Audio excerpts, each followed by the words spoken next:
આમ તો કંઈ નથી, આપણી યુટ્યુબ ચેનલમાં આપનું સ્વાગત છે, પણ આજે કહેવા માટે ઘણું બધું છે. તો આજે હું તમને આફ્રિકાના એક દેશ વિશે વાત કરીશ કે જે માણસોની મેન્ટાલિટી એટલી સ્ટ્રોંગ છે ને કે તમે ચોંકી જશો.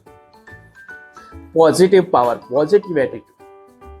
આપણે જ્યારે બી દુઃખી હોઈએ ત્યારે શું કહીએ છીએ કે હું દુઃખી છું, હું સ્ટ્રેસ છું, મારા અંદર ઘણો બધો સ્ટ્રેસ છે. પણ એ માણસો એવું કહે છે કે આજે હું થોડો ઓછો સુખી છું, આજે હું થોડો ઓછો ખુશ છું. તો એ હંમેશા પોઝિટિવ સેન્ટેન્સ યુઝ કરે છે, પણ આપણે લોકો હંમેશા નેગેટિવ સેન્ટેન્સ.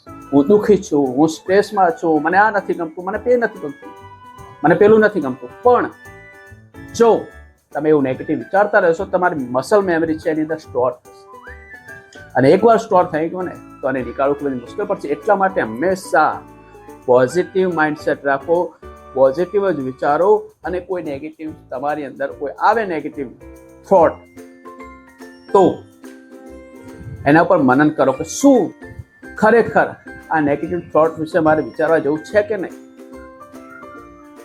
અને તમને એવું લાગશે 5 મિનિટ બેસો ને પછી તમને લાગશે તો કઈ છે જ નહીં. ઓકે, તો હંમેશા પોઝિટિવ વિચારો, પોઝિટિવ માઇન્ડસેટ, સેલ્ફ કોન્ફિડન્સ, અને નેગેટિવિટી નહીં લાવવાની. નથી કહેવત કે જેવું વિચાર એવું થાય? તો આપણે હંમેશા પોઝિટિવ વિચારીશું. ઓકે, તો આજથી કસમ ખાઈ લો કે હંમેશા પોઝિટિવ વિચારીશું, નેગેટિવ વસ્તુ આપણા દિમાગમાં આવવા જ નહીં. ચલો, તો મળીએ બીજા વિડીયોમાં. ત્યાં સુધી આપણી ચેનલને સબસ્ક્રાઇબ કરી લો, લાઈક કરી દો અને શેર કરી દો.